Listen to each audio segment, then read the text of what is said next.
जब भी हम म्यूचुअल फंड यूनिट्स में इन्वेस्टमेंट करते हैं तो म्यूचुअल फंड यूनिट्स को होल्ड करने का दो सुविधाएं दी गई हैं। एक सुविधा डीमेटलाइज फॉर्म में, यानी डीमेट फॉर्म में, और डीमेट फॉर्म में ये जरूरी है कि आपके पास डीमेट अकाउंट होना चाहिए।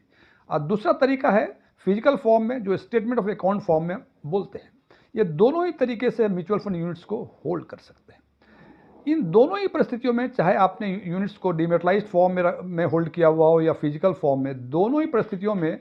दो परिस्थितियां ऐसी आ सकती हैं जबकि म्यूचुअल फंड यूनिट्स के जो होल्डर हैं उसके ऑनरशिप में चेंज हो। पहली परिस्थितियां होती हैं कि यदि यूनिट्स होल्डर की, यानी फोलियो होल्डर के मृत्यु हो जाए, और मृत्यु होने के बाद जो उस फोलियो में यूनिट्स थे, उस यूनिट्स को या तो उसके नॉमिनी या उसके लीगल हियर्स को जब हम ट्रांसफ़र करते हैं तो इस प्रोसेस को हम ट्रांसमिशन बोलते हैं। यानी एक परिस्थितियां होती हैं ट्रांसमिशन, और ट्रांसमिशन के केस में चाहे आपके यूनिट्स फिजिकल फॉर्म में हो या डिमेटलाइज फॉर्म में हो, दोनों ही फॉर्म के म्यूचुअल फंड यूनिट होल्डर को ये सुविधाएं दी गई थी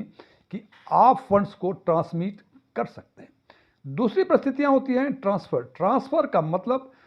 यहाँ भी ऑनरशिप चेंज होता है, और ये ऑनर जो चेंज होता है हो सकता है वो आपके रिलेटिव हो या नॉन रिलेटिव हो। यदि आप बिना कंसिडरेशन को उसको रिलेटिव या नॉन रिलेटिव को ट्रांसफ़र करते हैं तो उसको हम गिफ्ट बोलते हैं, और यदि कुछ कंसिडरेशन के बाद यदि हम ट्रांसफ़र करते हैं तो उसको हम सेल बोलते हैं। अभी तक केवल वैसे म्यूचुअल फंड यूनिट्स होल्डर जिनका यूनिट्स डीमेटलाइज फॉर्म में था, उन्हीं को ये सुविधाएं दी गई थी कि वो ट्रांसफ़र कर सके। स्टेटमेंट ऑफ अकाउंट फॉर्म में जिसके यूनिट्स होल्डर थे, उनको ट्रांसफ़र करने के लिए कुछ कंडीशंस के साथ ट्रांसफ़र करने की सुविधाएं दी गई थी। लेकिन अब चाहे आपके यूनिट्स स्टेटमेंट ऑफ अकाउंट में होल्ड किया हुआ हो या डीमेटलाइज फॉर्म में होल्ड किया हुआ हो, आप इसको ट्रांसफ़र कर सकते हैं। और ट्रांसफ़र में सबसे जो इंपॉर्टेंट बताया हमने कि गिफ्ट, यानी बिना कंसिडरेशन के यदि आप यूनिट्स को ट्रांसफ़र कर रहे हैं, जिसको हम गिफ्ट बोलते हैं, तो हमारा यूनिट यदि स्टेटमेंट ऑफ अकाउंट में भी होल्ड है तो हम उसको गिफ्ट कर सकते हैं। आज हम चर्चा करेंगे इसी बात पे कि यदि हमारी यूनिट्स स्टेटमेंट ऑफ अकाउंट में होल्ड किया हुआ हो तो किस तरह से उस यूनिट्स को हम किसी और को ट्रांसफ़र कर दें और 12 लाख रुपए तक का कैपिटल गेन जो होगा उस पर हम जीरो टैक्स पे करें। मैं डीएम झा, आप देख रहे हैं स्टोन टैक्स चैनल। यदि इस वीडियो में ऐसे कुछ नई जानकारी मिली हो जो पहले से आपको नहीं पता थी, या ये वीडियो आपको पसंद आया हो, तो इस वीडियो को लाइक करें, अपने फ्रेंड्स के साथ शेयर करें, कमेंट बॉक्स में यस लिखें। और यदि आपको लगे कि इस वीडियो में ऐसी कोई नई जानकारी नहीं है जो आपको पहले से नहीं पता थी, या ये वीडियो ही आपको पसंद ना आया हो, तो कमेंट्स बॉक्स में जाकर नो लिखें। और यदि आपकी रुचि इन्वेस्टमेंट, खासकर म्यूचुअल फंड इन्वेस्टमेंट, बैंकिंग और डायरेक्ट टैक्सेशन में है, और अभी तक आपने मेरे चैनल को सब्सक्राइब नहीं किया है, तो मेरे चैनल को सब्सक्राइब करें और ऑल बटन पर क्लिक करें ताकि हमारे सभी नए वीडियो की नोटिफिकेशन आपको लगातार मिलती रहे। ऐसा मैंने बताया कि अब से चाहे आपके units, mutual fund units statement of account में होल्ड किया हो या डिमेटलाइज फॉर्म में, आप उसको ट्रांसफ़र कर सकते हैं। तो सबसे पहला सवाल कि इसको कौन कौन ट्रांसफ़र कर सकता है, तो ये ट्रांसफ़र केवल इंडिविजुअल फोलियो होल्डर से वही ट्रांसफ़र कर सकते हैं। और ट्रांसफ़र करने की परिस्थितियां कई हो सकती हैं। पहली परिस्थिति है कि यदि mutual fund holders, unit holders यदि माइनर था और वो मेजर हो गया है, और मेजर होने के बाद यदि वो चाहता है कि उसमें अपने पेरेंट्स का, अपने सिबलिंग्स का या किसी और का नाम ऐड करें, तो अब ये स्टेटमेंट ऑफ अकाउंट होल्डर के फॉर्म में यदि आपकी यूनिट्स होल्ड की हुई हैं तो आप इसको नाम में एडिशन कर सकते हैं। लेकिन कंडीशंस ये हैं कि मेजर बनने के बाद जो फॉर्मेलिटीज है मेजर बनने की, वो सारी प्रक्रियाएं पूरी हो गई हों। दूसरी परिस्थितियां हो सकती हैं कि unit holders, joint unit holders थे, उसमें से एक फोलियो होल्डर्स जो हैं उनकी मृत्यु हो गई है। जो सर्वाइविंग यूनिट होल्डर्स हैं वो चाहता है किसी और का नाम ऐड करना, तो सर्वाइविंग यूनिट होल्डर किसी और का नाम ऐड कर सकता है, दोनों ही केस में, चाहे आपके यूनिट्स डीमेट फॉर्म में हो या फिजिकल फॉर्म में। तीसरी कंडीशंस हो सकती हैं, जैसे मैंने बताया कि ट्रांसमिशन के बाद नॉमिनी को म्यूचुअल फंड यूनिट्स ट्रांसफ़र हो गई है। चूँकि जैसा कि आप जानते हैं कि नॉमिनी उस यूनिट्स का मालिक नहीं होता बल्कि वो कस्टोडियन होता है। उसकी ये रिस्पॉन्सिबिलिटी है कि ओरिजिनल यूनिट होल्डर्स जो थे, उनके जो लीगल ईयर्स थे, उन लीगल ईयर्स को ये यूनिट्स को ट्रांसफ़र कर दे। तो इस केस में यदि नॉमिनी ओरिजिनल यूनिट होल्डर्स के लीगल ईयर्स को यदि ट्रांसफ़र करता है, तो इस केस में भी दोनों ही परिस्थितियों में, चाहे आपके यूनिट्स डीमेट फॉर्म में हो या फिजिकल फॉर्म में हो, दोनों ही परिस्थितियों में नॉमिनी लीगल ईयर्स को ट्रांसफर कर सकता है। चौथी कंडीशन है कि यदि आप अपने सिबलिंग को ट्रांसफर करना चाहते हैं तो वो ट्रांसफर कर सकते हैं। पांचवी कंडीशन है कि यदि आप यूनिट होल्डर्स किसी का नाम ऐड कर सकते हैं, किसी का नाम डिलीट कर सकते हैं, ये काम भी दोनों ही परिस्थितियों में संभव हो सकता है। और सबसे इंपॉर्टेंट कि यदि आपका डिमेटलाइज फॉर्म में हो या स्टेटमेंट ऑफ अकाउंट फॉर्म में हो, दोनों ही फॉर्म में यदि आपकी म्यूचुअल फंड यूनिट्स होल्ड की हुई हैं तो आप उसको गिफ्ट दे सकते हैं। अब जहाँ तक गिफ्ट की बातें आती हैं, इसमें दो परिस्थितियाँ हो सकती हैं। या तो आप नॉन रिलेटिव या किसी थर्ड पार्टी को गिफ्ट दें, तो थर्ड पार्टी में यदि गिफ्ट देते हैं तो जिस दिन आप ट्रांसफ़र कर रहे हैं यूनिट्स को या गिफ्ट दे रहे हैं, उसकी वैल्यू यदि 50,000 रुपये तक है तो उस परिस्थिति में ना तो गिफ्ट देने वाले को और ना ही गिफ्ट लेने वाले को कोई टैक्स का सामना करना पड़ेगा। लेकिन यदि गिफ्ट की वैल्यू 50,000 रुपये से अधिक हो जाती है तो इस केस में जो गिफ्ट पाएगा उसकी टैक्स लायबिलिटी बनती है, वो उसके इनकम में ऐड होगा। लेकिन यही गिफ्ट यदि हम अपने रिलेटिव्स को दें तो रिलेटिव्स को अनलिमिटेड अमाउंट तक गिफ्ट दे सकते हैं और इस परिस्थिति में ना ही गिफ्ट देने वाले को और ना ही गिफ्ट लेने वाले को कोई टैक्स का सामना करना पड़ेगा। जब यूनिट्स को हम या तो ट्रांसफ़र करते हैं या गिफ्ट देते हैं, दोनों ही कंडीशंस में कुछ कंडीशंस हैं। सबसे पहला कंडीशन है कि ये ट्रांसफ़र या गिफ्ट जो भी देने पड़ेंगे ऑल म्यूचुअल फंड्स में अप्लीकेबल है, केवल ETF छोड़कर, except ETF means electronic trading fund छोड़ के बाकी सारे तरह के म्यूचुअल फंड में ये व्यवस्थाएं लागू हैं। दूसरी परिस्थितियां हैं, दूसरे कंडीशंस हैं कि ये आप ऑनलाइन ही ट्रांसफ़र या गिफ्ट दे सकते हैं, ऑफलाइन में इसकी कोई व्यवस्था नहीं है। और यदि जब ऑनलाइन की बातें जब होती हैं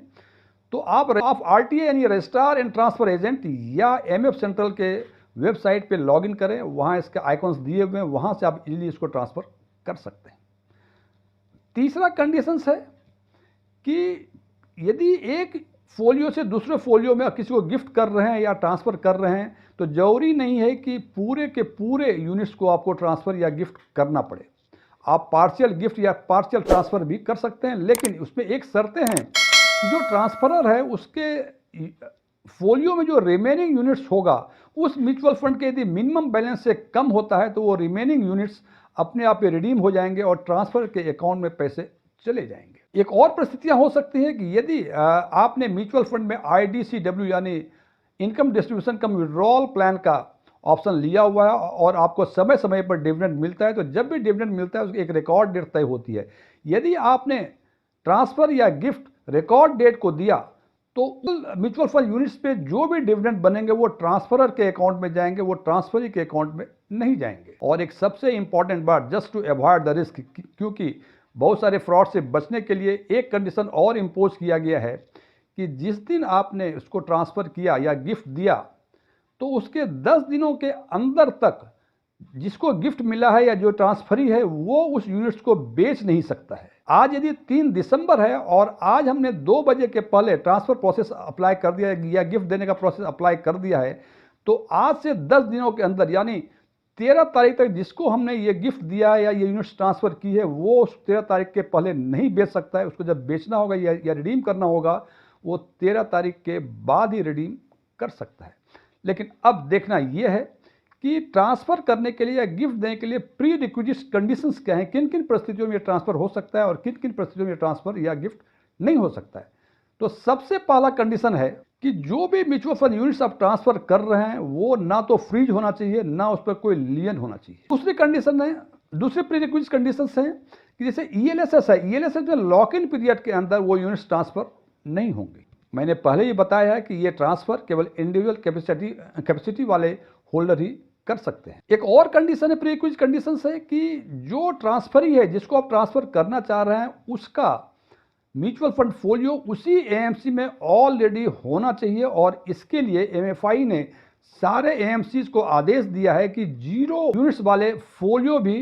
खोले जाएं, जिससे कि जिसको वो ट्रांसफ़र हो रहा है वो 0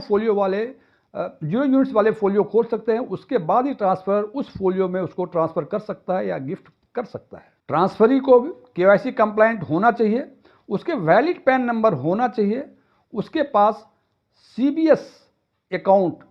का डिटेल होना चाहिए जो कि वेबसाइट पे अपलोड होना चाहिए। ट्रांसफरी को नॉमिनेशन फॉर्म भरा होना चाहिए या नॉमिनेशन ऑप्ट आउट का फॉर्म, दोनों में से एक कंडीशन पूरी करनी होती है, तो दोनों में से एक कंडीशन उसको पूरा करना चाहिए। और ट्रांसफरर का जो भी प्लान या ऑप्शन था, प्लान का मतलब डायरेक्ट प्लान या रेगुलर प्लान, और ऑप्शन का मतलब ग्रोथ ऑप्शन या IDCW ऑप्शन, उसी सेम के सेम कंडीशंस में वो ट्रांसफरी में ट्रांसफ़र होगा या गिफ्ट दिया जाएगा। इसका मतलब यदि कोई रेगुलर प्लान में था तो ट्रांसफ़र भी रेगुलर प्लान में ही होगा, और जो ARN नंबर ट्रांसफरर के फोलियो में थे वही ARN नंबर यानी MFI रजिस्ट्रेशन नंबर वाले ब्रोकर वो ट्रांसफरी के फोलियो में भी जाएगा। और यदि आपका डायरेक्ट प्लान था तो वो डायरेक्ट प्लान ही ट्रांसफ़र होगा। और उसी हिसाब से ऑप्शन की बातें, ग्रोथ ऑप्शन और IDCW ऑप्शन, वो उसी सेम कंडीशन में वो ट्रांसफरी के फोलियो में ट्रांसफ़र होगा। जैसा कि मैंने पहले बताया कि ये गिफ्ट देना हो या ट्रांसफ़र करना हो, ये ऑनलाइन ही होगा, और ऑनलाइन उस पार्टिकुलर म्यूचुअल फंड के रजिस्ट्रार या ट्रांसफ़र एजेंट या MF सेंट्रल पे जाके आप इसको ट्रांसफ़र कर सकते हैं। और जैसे जो कंडीशंस बताए कि KYC कंप्लाइंट होना चाहिए, वैलिड पैन होना चाहिए, CVS अकाउंट नंबर होना चाहिए, सारी कंडीशंस जब पूरी होंगी और जब आप ट्रांसफ़र आप करना चाहेंगे तो OTP आपके मोबाइल पे तभी। सबसे बड़ा सवाल है कि हम किस तरह से म्यूचुअल फंड यूनिट्स को गिफ्ट दे के 12 लाख रुपए तक पर टैक्स बचा सकते हैं। उदाहरण के तौर पे आपने आज से 10 साल 8 साल पहले 2 लाख रुपए आपने म्यूचुअल फंड में इन्वेस्ट किए थे, जो आज के दिन में वो 14 लाख हो गए, यानी दिख रहा है कि 12 लाख रुपए का कैपिटल गेन आपको हो गया है। और आप जो हैं वो 30% स्लैब के ब्रैकेट्स में हैं, तो निश्चित रूप से आपको इस 12 लाख पे टैक्स तो देना ही देना पड़े। अब आप चाहते हैं कि इस 12 लाख रुपए पर टैक्स हम बचा लें, तो ये हो सकता है कि आपके रिलेटिव्स, चाहे आपके सन हो, डॉटर हो, या कुछ आपके सन हो, डॉटर हो, या कोई और भी क्लोज रिलेटिव्स हो जो या तो लोअर टैक्स ब्रैकेट्स में हो या वो जीरो टैक्स ब्रैकेट्स में हो, उनको यदि ये यूनिट्स उनको ट्रांसफ़र कर देंगे तो एट इट इज़ ये यूनिट उनको गिफ्ट हो जाएगा। अब जब गिफ्ट होगा तो ना ही आपको कोई टैक्स देना पड़ेगा, ना ही जो रिसीवर हैं उसको कोई टैक्स देना पड़ेगा, बिकॉज कि वो आपके रिलेटिव्स हैं। अब चूंकि उनकी मान लें कि वो जीरो टैक्स पेइंग ब्रैकेट्स में थे और वो अब इस म्यूचुअल फंड यूनिट्स को बेचते हैं और उनको 12 लाख रुपए तक का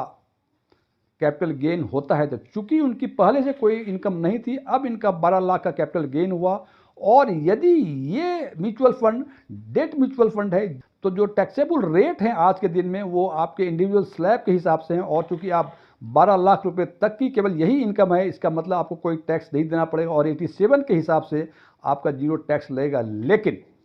यदि ये फंड म्यूचुअल फंड यूनिट्स जो आपने ट्रांसफ़र किए हैं वो यदि इक्विटी म्यूचुअल फंड्स हैं और आपको 12 लाख रुपए का लॉन्ग टर्म कैपिटल गेन दिख रहा है, तो इक्विटी म्यूचुअल फंड्स में पहले 1,25,000 रुपए का आपको एग्जेम्पशंस मिलेंगे, उसके बाद जो बचेगा 10,75,000 रुपए वो आपको टैक्सेबल ब्रैकेट्स में आएंगे। लेकिन चूंकि आपकी कोई और इनकम नहीं थी, जो बेसिक एग्जेम्पशंस लिमिट्स हैं 4 लाख रुपए तक की, तो 4 लाख रुपए तक पर कोई टैक्स नहीं लगेगा। उसके ऊपर जो भी बनता है, क्योंकि ये स्पेशल रेट इनकम है, 87A की जो सुविधाएं हैं वो केवल इस नॉर्मल रेट ऑफ इनकम में एप्लीकेबल है, और ये चूंकि इक्विटी का capital long term capital gain है जो स्पेशल रेट 12.5% वाले स्लैब में आता है, तो 4 लाख के बाद जो भी इसके ऊपर आपके long term capital gain tax बनते हैं उस पर आपको 12.5% का टैक्स आपको पे करना पड़ता था। इस प्रकार से हम कह सकते हैं यदि आप हायर ब्रैकेट्स में हैं, आपको लग रहा है कैपिटल गेन हो गया है, तो आप उन रिलेटिव्स को ट्रांसफ़र कर दें जो या तो जीरो टैक्स ब्रैकेट्स में हैं या लोअर टैक्स ब्रैकेट्स में हैं। तो इस हिसाब से इक्विटी म्यूचुअल फंड में यदि ट्रांसफरी का कोई इनकम पहले से नहीं था तो 4 लाख रुपए तक, और यदि डेट म्यूचुअल फंड है तो 12 लाख रुपए तक 87A में आपको रिबेट मिल जाएगा और आपको कोई टैक्स देना नहीं पड़ेगा। ये वीडियो क्लोज करने के पहले मैं कुछ डिस्क्लेमर देना चाहता हूँ कि मैं कोई म्यूचुअल फंड एडवाइज़र नहीं हूँ, ना ही मेरे पास कोई MFI के रजिस्ट्रेशन नंबर है, ना ही मैं CA हूँ, ना ही मेरे ऑनलाइन या ऑफलाइन या तो टैक्सेशन पे या म्यूचुअल फंड पे क्लासेस चला करते हैं। ओपन डोमेन में जो भी इंफॉर्मेशन अवेलेबल है उसके बेसिस पर मैं आम लोगों के लिए आम वीडियो बनाया करता हूँ। ये मेरे विचार हैं। यदि आप मेरे विचारों से सहमत हैं तो कमेंट बॉक्स में एग्रीड लिखें, और यदि मेरे विचारों से आप सहमत नहीं हैं तो कमेंट बॉक्स में जाके नॉट एग्रीड लिखें। लेकिन नॉट एग्रीड लिखने के साथ कारण जरूर बताएं कि आप मेरे विचारों से सहमत क्यों नहीं हैं। Thank you.